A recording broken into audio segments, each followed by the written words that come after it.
नमस्कार साथियों, कैसे हैं आप सभी। स्वागत है आपका हमारी YouTube channel study with Shailendra में। साथियों, हम एसएससी जीडी के लिए जीके और जीएस डिस्कस कर रहे हैं। इस वीडियो के अंदर हमारे पास टोटल 20 क्वेश्चंस होंगे जिनको जो है हम डिस्कस करेंगे। राइट, तो आइए हम अपनी चर्चा को आगे बढ़ाते हैं। और ये हमारा पहला प्रश्न है। प्रश्न क्या है कि रबी फसल डॉट डॉट डॉट माह में बोया जाता है। देखिए, इसके चार ऑप्शन है हमारे पास, ये देख लीजिए। मार्च, जून, सितंबर और नवंबर। राइट। देखिए साथियों, रबी की जो फसल है वो आपकी सितंबर और अक्टूबर के माह में जो है वो बोई जाती है। राइट, सितंबर और अक्टूबर के माह में बोई जाती है। इस टाइम पे क्या होता है, इसकी बुवाई होती है। और आप अगर आप जाएंगे कहाँ पर, मार्च और अप्रैल में। ठीक है, मार्च और अप्रैल में। तो मार्च और अप्रैल के दौरान इसकी होती है कटाई। क्या होती है साथियों, इसकी होती है कटाई। ठीक है, तो यहाँ पर जो है वो पेयर में तो ऑप्शंस नहीं है, तो इस हिसाब से हमको सिर्फ यहाँ पे सितंबर चूज करना होगा। तो इस हिसाब से यहाँ पर ऑप्शन नंबर 3 इसका करेक्ट आंसर होगा। ठीक है, तो इस हिसाब से क्वेश्चन के अकॉर्डिंग देखें तो रबी की फसल जो है वो सितंबर माह में बोई जाएगी। राइट, तो ये चीज़ें आपको समझ में आ गई होंगी। आइए हम क्वेश्चन नंबर सेकेंड डिस्कस करते हैं। ये देखिए, क्वेश्चन नंबर सेकेंड है हमारा। क्या है कि इनमें से कौन सा आवृत्ति, इट मीन्स फ्रिक्वेंसी की इकाई है, क्या है ये बताना है। राइट, देखिए इसके चार ऑप्शंस रहे आपके पास, ये हैं एम्पियर, जूल, हर्ट्ज और न्यूटन। राइट, तो देखिए फ्रीक्वेंसी की जो यूनिट होती है वो होती है आपकी क्या, हर्ट्ज। क्या यूनिट होती है, यूनिट होती है हर्ट्ज। तो यहाँ पर ऑप्शन नंबर 3 इसका करेक्ट आंसर हो जाएगा। क्लियर है, तो यहाँ पर option number 3 is the right answer. आइए अब हम क्वेश्चन नंबर 3 डिस्कस करते हैं। देखिए साथियों, क्वेश्चन नंबर 3 क्या है कि लॉन्ग डॉट डॉट डॉट से प्राप्त होता है, किससे प्राप्त होता है। देखिए इसके चार ऑप्शंस रहे आपके पास, पुष्पकली, जड़, तना और पत्तियां। राइट, तो आपकी जो लौंग होती है ना वो पुष्प के बीच से, जो बीच का जो हिस्सा होता है उससे प्राप्त होती है। तो इट मीन्स यहाँ पर लौंग जो है वो पुष्पकली से प्राप्त होती है। राइट, तो यहाँ पर ऑप्शन नंबर फर्स्ट इसका करेक्ट आंसर हो जाएगा। क्लियर है साथियों, तो आइए अब हम क्वेश्चन नंबर 4 पर आ जाते हैं। ये देखिए क्वेश्चन नंबर 4 है। क्या है कि ऐसा विश्वास है कि ऋग्वेद डॉट डॉट डॉट के दौरान लिखा गया। राइट, देखिए चार ऑप्शंस रहे इसके, पाषाण युग, ताम्र युग, कांस्य युग और लोह युग। राइट, तो देखिए वैसे ऋग्वेद जो है साथियों, ये ऋग्वेद जो है वो ताम्र पाषाण युग के दौरान लिखा गया था। तो ये तो हमने पढ़ाया भी आपको। अब अगर आप एंशिएंट हिस्ट्री की सीरीज देखेंगे तो वहाँ बताया हुआ है हमने कि ऋग्वेद जो है वो ताम्र पाषाण काल के दौरान जो है वो लिखा गया है। राइट, सो यहाँ पर ऑप्शन नंबर सेकेंड इसका करेक्ट आंसर हो जाएगा। क्लियर है, आइए अब हम क्वेश्चन नंबर 5 पर चलते हैं। ये देखिए क्वेश्चन नंबर 5 क्या है। क्वेश्चन है कि अस्थियों पर, सॉरी, जोड़ों पर अस्थियां एक बड़ी संरचना द्वारा जकड़ी रहती हैं, जिसे कहा जाता है, क्या कहा जाता है। देखिए इसके चार ऑप्शंस रहे आपके पास, ये रहे टेंडन, मांसपेशियां, स्नायु और लिगामेंट। राइट, तो देखिए जो जॉइंट्स होते हैं ना, बोन्स के जो जॉइंट होते हैं, उस जॉइंट पर जो आपकी उसका जो बोन्स का जो जॉइंट होता है, जहाँ पर बोन्स आके आपकी हड्डियां जो आके जुड़ती हैं, उस जोड़ को जो है वो साथियों लिगामेंट कहा जाता है। क्या कहा जाता है, लिगामेंट्स कहा जाता है। तो यहाँ पर ऑप्शन नंबर 4 इसका करेक्ट आंसर हो जाएगा। क्लियर है, चलिए तो आइए क्वेश्चन नंबर 6 पर आ जाते हैं। अब हम आ चुके हैं क्वेश्चन नंबर 6 पर। क्वेश्चन क्या है कि इनमें से टीका किसकी सबसे बेहतर रोकथाम होता है। चार ऑप्शंस रहे आपके पास, ये रहे कुष्ठ रोग, तपेदिक, आर्थराइटिस और पोलियो। राइट, तो देखिए पोलियो एक ऐसी डिसीज है जिसके लिए टीका इसकी रोकथाम के लिए सबसे बेस्ट है। ठीक है, इसीलिए आप देखा होगा बच्चों को जो है वो 3 साल की उम्र तक जो है वो पोलियो पिलाया जाता है, पोलियो की बूंद पिलाई जाती है। ठीक है, तो यहाँ पर ऑप्शन नंबर 4 इसका करेक्ट आंसर होगा। पोलियो की रोकथाम के लिए सबसे बेस्ट तरीका जो है वो उसका टीका है। क्लियर है, इसीलिए तो सरकार जो है वो पल्स पोलियो के अभियान चलाती है। ठीक है, तो ये क्लियर हो गया होगा 6। आइए 7 पर चलते हैं। ये क्वेश्चन नंबर 7 है। क्वेश्चन क्या है कि इनमें से कौन सी रेशेदार फसल नहीं है। 4 ऑप्शंस रहे आपके पास, ये रहे रबर, कपास, जूट और भांग। राइट, तो इसमें देखिए भांग एक ऐसा पौधा होता है, भांग का पौधा बोल दीजिए या फिर आप हेम्प का पौधा बोल दीजिए, हेम्प। ठीक है, हेम्प के अलावा आप इससे जो है वो गांजा भी बोल सकते हैं। ठीक है, गांजा इसलिए क्योंकि भांग जो होता है वो फीमेल होता है। ठीक है, फीमेल पौधे से जो गांजा मिलता है वो मेल पौधे, सॉरी फीमेल पौधे से भांग मिलती है और मेल पौधे से जो है वो आपको गांजा मिलता है। ठीक है, तो एक्चुअल में होता एक ही पौधा है। ठीक है, दोनों के अंदर जो है वो एक ही कंटेंट होता है जिसे हम बोलते हैं THC। THC यही जो है वो एक उत्तेजक की तरह काम करता है। किसकी तरह? उत्तेजक। ठीक है, तो यहाँ पर भांग जो है वो एक रेशेदार फसल नहीं है, तो यहाँ पर ऑप्शन नंबर 4 इसका करेक्ट आंसर हो जाएगा। क्लियर है साथियों, ये समझ में आ गया है। आइए अब हम क्वेश्चन नंबर 8 पर आ जाते हैं। ये हमारा क्वेश्चन नंबर 8 है। क्वेश्चन क्या है कि नीली क्रांति का संबंध डॉट डॉट डॉट से है। किससे है ये बताना है। 4 ऑप्शंस रहे आपके पास, जल संरक्षण, जलापूर्ति, जल प्रदूषण और मछली उत्पादन। राइट, तो देखिए नीली क्रांति का जो संबंध है वो मछली उत्पादन के साथ है, तो यहाँ पर ऑप्शन नंबर 4 बिल्कुल करेक्ट आंसर होगा। क्लियर है, आइए क्वेश्चन नंबर 9 पर आ जाते हैं।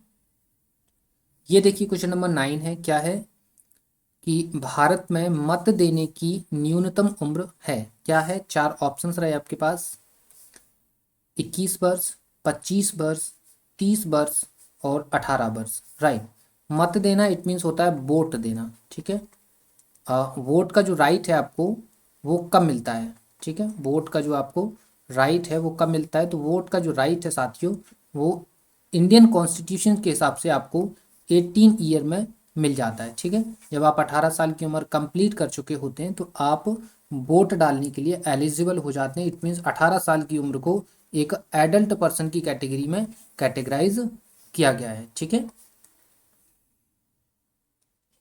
क्लियर। यहाँ पर वोट डालने की उम्र क्या है साथियों? 18 वर्ष। तो यहाँ पर ऑप्शन नंबर 4 इसका करेक्ट आंसर हो जाएगा। क्लियर है, चलिए तो अब हम क्वेश्चन नंबर 10 पर आ जाते हैं। ये क्वेश्चन नंबर 10 है। क्या है प्रश्न कि निम्नलिखित में से किस जगह पर ताप संयंत्र स्थित है, ये बताना है। 4 ऑप्शंस रहे आपके पास, पुणे, कोलकाता, नामरूप और जबलपुर। राइट, ताप संयंत्र का मतलब होता है थर्मल पावर। कौन सा? Thermal power. राइट, तो देखिए यहाँ पर इनमें से इन चारों ऑप्शंस में से नामरूप एक ऐसी जगह है जहाँ पर थर्मल पावर लगा हुआ है, तो यहाँ पर option number 4 sorry option number 3 इसका करेक्ट आंसर हो जाएगा। क्लियर, तो यहाँ पर option number 3 is the right answer. चलिए तो आइए आ जाते हैं हम क्वेश्चन नंबर 11 पर। ये क्वेश्चन नंबर 11 है। क्वेश्चन क्या है कि प्रथम विश्व युद्ध की शुरुआत डॉट डॉट डॉट में हुई थी। कब हुई थी? 4 ऑप्शंस रहे आपके पास, ये रहे 1914, 1917, 1920 और 1949। राइट, देखिए आपका जो फर्स्ट वर्ल्ड वॉर जो हुआ था ना साथियों, ये फर्स्ट वर्ल्ड वॉर 1914 में जो है वो स्टार्ट हुआ था, शुरू हुआ था और 1918 तक जो है वो चला था। इस टाइम पे ये ख़त्म हुआ था। ठीक है, ये फर्स्ट वर्ल्ड वॉर है। तो यहाँ पर क्या पूछा है, फर्स्ट वर्ल्ड वॉर कब स्टार्ट हुआ, तो कब स्टार्ट हुआ 1914 के अंदर जो है वो स्टार्ट होता है। 1914 में प्रथम विश्व युद्ध जो है वो स्टार्ट होता है, तो यहाँ पर option number first correct answer हो जाएगा। क्लियर है, चलिए आइए क्वेश्चन नंबर 12 पर आ जाते हैं। ये क्वेश्चन नंबर 12 है। क्वेश्चन क्या है कि नालंदा विश्वविद्यालय की स्थापना किसने की थी। 4 ऑप्शंस रहे आपके सामने, ये रहे स्कंदन गुप्त, अशोक, कुमारगुप्त और चंद्रगुप्त द्वितीय। राइट, तो देखिए नालंदा विश्वविद्यालय की स्थापना जो है वो कुमारगुप्त के द्वारा करी जाती है और ये जो है वो एक गुप्त राजा हैं। कौन है ये? एक गुप्त राजा हैं और इन्होंने जो है वो नालंदा विश्वविद्यालय की स्थापना कराई थी। यहाँ पर ऑप्शन नंबर 3 बिल्कुल करेक्ट आंसर हो जाएगा। क्लियर है?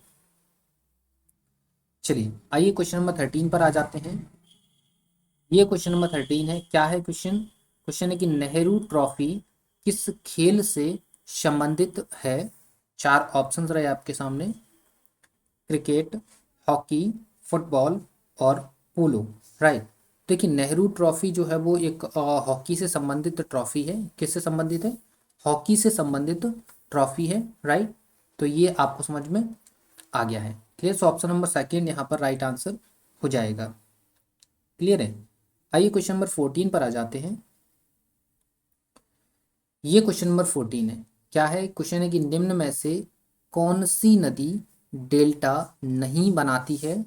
चार ऑप्शंस रहे आपके पास, महानदी, गोदावरी, ताप्ती और कावेरी। राइट, देखिए सबसे पहले तो ये समझ लीजिए कि डेल्टा कौन सी नदी बनाती है। ठीक है, तो देखिए डेल्टा ऐसी नदी बनाएंगी जो क्या विसर्पण करेंगी। ठीक है, क्या करेंगी?